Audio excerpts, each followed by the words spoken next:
go. Another wild story I already know. It's that phrase you hear when something's amiss. An excuse is coming. Can't wait for this. The thing of it is, I meant to deliver, but I got lost on the way floating down a river. Or maybe my dog ate all of my notes. Or aliens came and borrowed my boat. Whatever the tale, I've heard it before. A circus of reasons, each one a bore. But listen, my friend, here's a little tip. Do what you say. Don't let things slip. For when Lo que pasa comes into play, you're treading thin ice. What more can I say? Deliver as promised, that's my advice. Or you'll be the excuse not once, but twice. Ha ha ha ha.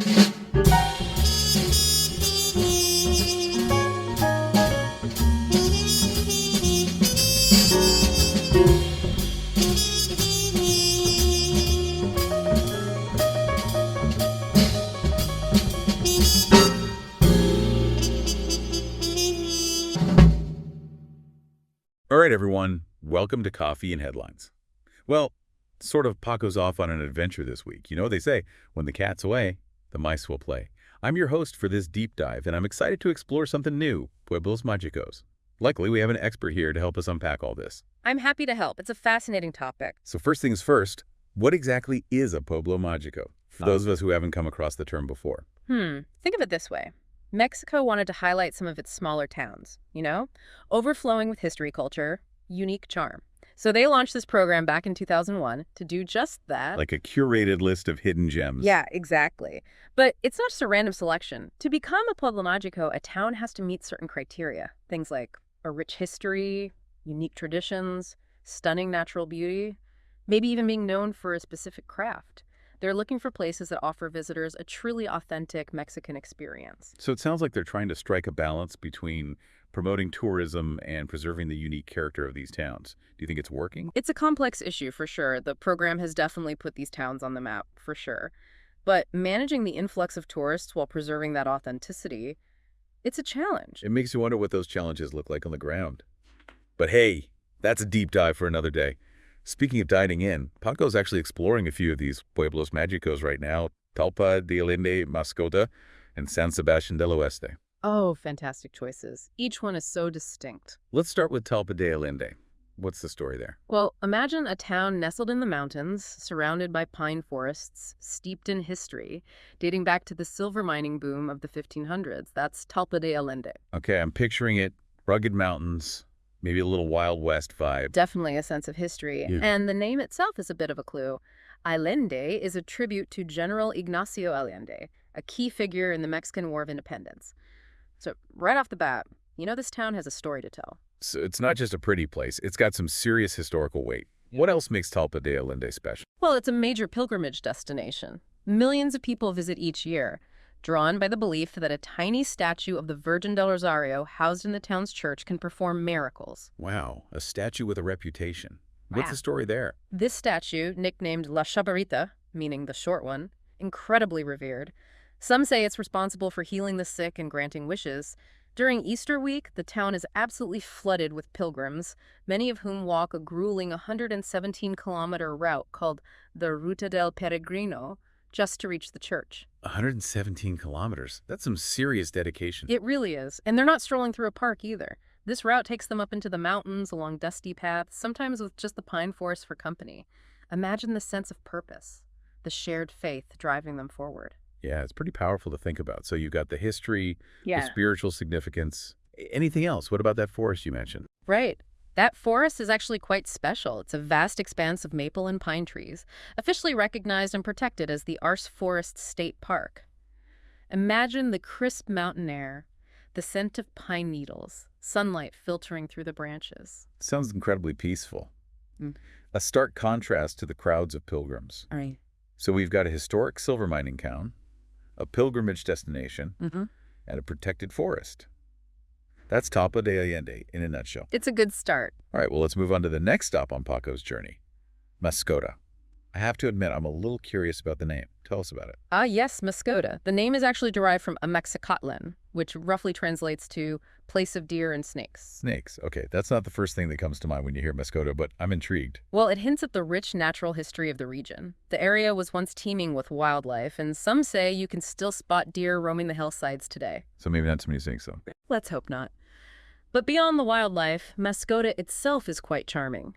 Picturesque mountain roads winding through pine-covered peaks, a popular stop for people traveling between Talpa de Allende and Puerto Vallarta. It sounds like the perfect blend of natural beauty and accessibility. I'm sensing a theme here with these Pueblos Magicos. You're catching on. They all offer something unique, but that connection to nature seems to be a common thread. But Mascota is more than just a pretty face. It was once the heart of a powerful pre-Hispanic chiefdom. Okay, so there's more to the story than meets the eye. Absolutely. The Spanish conquistador Francisco Cortés de San Buenaventura arrived in Mascota in 1525, but a decade later there was a significant indigenous rebellion, showing that the locals weren't just going to roll over and accept Spanish rule. A reminder that history isn't always pretty, but it's always there shaping the present. So we've got a town with a unique name, nestled in a landscape teeming with wildlife, and with a history that speaks of both indigenous power and resistance to Spanish conquest. Anything else we should know about Mascota? It's also surrounded by smaller villages, like Tecuani and La Plata, each with its own unique charm. It's like stepping back in time, experiencing a slower pace of life. So it's a town with a story surrounded by even more stories, just waiting to be discovered. That sounds pretty magical to me. I think Paco's in for a treat. And you know what else adds to the magic of these towns? I'm all ears. What is it? Their patron saint festivals. Remember Paco mentioned he was going to experience one in San Sebastian de Oeste. Oh, right. He was really looking forward to that. To be honest, I don't know much about these festivals. Fill me in. Well, they're more than just religious observances. They're vibrant expressions of Mexican culture woven into the very fabric of these communities. So it's not just a church service. Not even close. Picture this. Yeah. Every corner of Mexico comes alive with these celebrations. Each town honors its patron saint with a unique blend of Catholic traditions and indigenous influences. It's a beautiful fusion of music, dancing, processions, and of course, amazing food. Okay, now that sounds like a party I could get behind. What can someone like Paco expect when they experience one of these festivals for the first time? Get ready for a sensory overload in the best possible way. The streets will be bursting with vibrant colors, the air thick with the aroma of traditional dishes, and the sounds of music and laughter will be everywhere. It sounds like a feast for the senses. It truly is. And it's not just about observing, it's about participating. People of all ages come together to celebrate, from the youngest children to the oldest members of the community. It's a chance to connect with the heart and soul of a place. And I'm guessing these festivals are open to everyone, not just locals. Absolutely. Visitors are more than welcome to join in the festivities. It's a fantastic opportunity to experience Mexican culture firsthand and witness the strong sense of community that these celebrations foster. It makes you wonder how they pull off such elaborate events. Who organizes all of this? That's where the community spirit really shines. Residents take ownership of these celebrations, planning months in advance to ensure everything runs smoothly for their patron saint's feast day. Wow, that's a lot of work. It is. And it's often a collaborative effort. People contribute their time, skills, and resources to make it happen. What's fascinating is that even those who have moved away from these towns often return to help out, sending financial support or coming back to participate in the festivities. It speaks to the enduring connection people have to their hometowns and their traditions. Exactly. And remember those Pueblos Magicos we were talking about? Well, these patron saint festivals play a big part in what makes them so special. Ah, it's all starting to connect now. The dedication to preserving these traditions is a huge part of why these towns have earned their designation. It's a way of showcasing the authentic spirit of Mexico. Now, I can't let this go without mentioning something Paco specifically talked about. The rodeo. He said, San Sebastian de Oeste's festival includes a traditional rodeo, and he was pretty pumped about it. What can you tell us about that? The rodeo. It's a thrilling spectacle that showcases the horsemanship and bravery of the participants. Okay, I'm picturing cowboys, horses, and a whole lot of dust. Like close. You're getting there. It's a vibrant display of skill and tradition, often accompanied by music and dancing. It's a true celebration of Mexican heritage and a testament to the enduring legacy of the Sharia. Sharia. What's that? It's the traditional horsemanship of Mexico. dating back centuries. Think of it as more than just rodeo. It's a way of life, a symbol of national pride. Okay, so this rodeo is more than just entertainment. It's deeply rooted in Mexican culture and history. Paco's going to be blown away. So we've got these incredible pilgrimages, stunning landscapes, rich history, and now these vibrant patron saint festivals, complete with traditional rodeo events.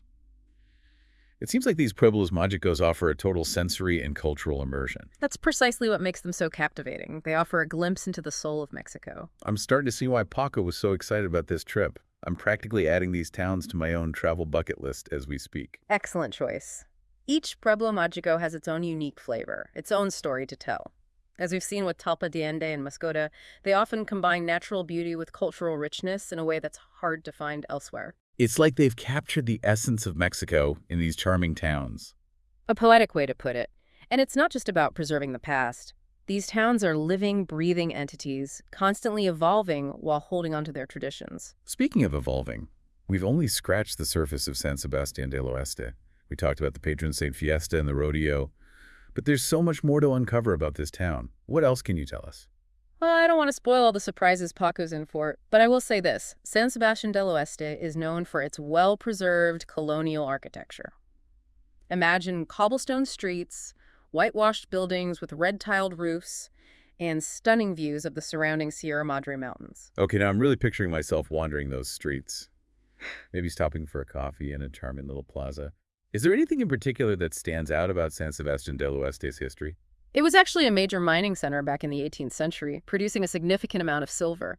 But when the mines dried up, the town kind of faded into obscurity, which is one of the reasons it's so well preserved today. It's like stepping back in time. So it's a hidden gem in more ways than one.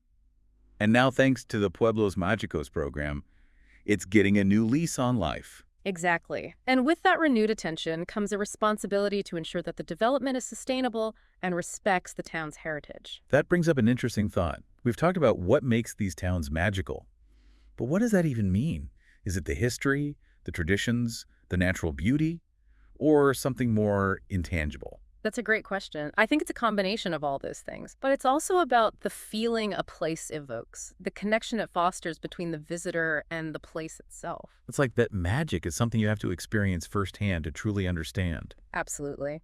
It's about venturing beyond the well-trodden paths, engaging with the local culture, and being open to the unexpected. So for our listeners who might be feeling inspired to embark on their own Pueblo Magico adventure, what advice would you give them? Embrace the journey. Don't be afraid to stray from the itinerary. Strike up conversations with locals, and savor the simple pleasures. Sometimes the most memorable moments happen when you least expect them. Sage advice. It's a good reminder that travel is about more than just checking things off a list. It's about opening yourself up to new experiences and allowing yourself to be surprised. Couldn't have said it better myself. Well, on that note, we'll wrap up our deep dive into the world of Pueblos Magicos. A huge thank you to our expert for sharing their incredible insights and painting such a vivid picture of these captivating towns. It's my pleasure. And to our listeners, we hope this episode has sparked your curiosity and inspired you to discover the magic of Mexico for yourselves. Until next time, keep exploring, keep learning, and keep diving. Ready to uncover the secrets behind some of your favorite songs? In Paco's next music appreciation presentation titled Say What? When lyrics say more than they seem, we'll dive into the fascinating world of hidden meanings, coded messages, and taboo subjects cleverly disguised in music. From playful metaphors to deeply subversive themes, these lyrics have sparked debates, hidden truths, and even social revolutions. Prepare to listen with fresh ears as we reveal the stories and surprises tucked away in the tunes you thought you knew. Say What will be presented on Thursday, January 23rd at 5 p.m. at the Joint Boutique Hotel and Co-work. As usual, Paco will rely on audio and video clips to acquaint us with the music, and also to help us reconnect with a few songs we may already know and love. With captivating audio and video clips, Paco will open your ears to music in ways you've never experienced before. Tickets are 300 pesos and available at the front desk. Don't miss this chance to broaden your musical horizons and connect with fellow music lovers.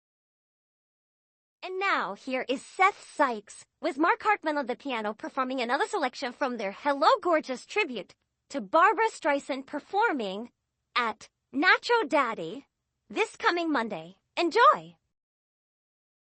I felt a sort of tingle where he touched me, a sparkle, a glow. He knew it. It wasn't accidental, though. He knew it. He smiled as if to tell me so. All through it, he knew it. I know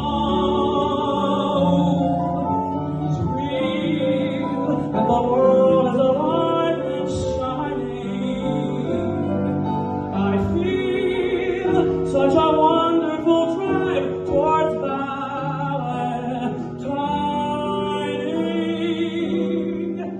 He touched me. I simply have to face the fact he touched me. Control myself and try to act as if I remember my name. But he touched me, and suddenly nothing is the same. One touch, and my heart is a part of heaven. One touch, and I'm handsome and smart and 6'7". He touched me. I simply have to face the fact he touched me. Control myself and try to act as if I remember my name. But he touched me. He touched me.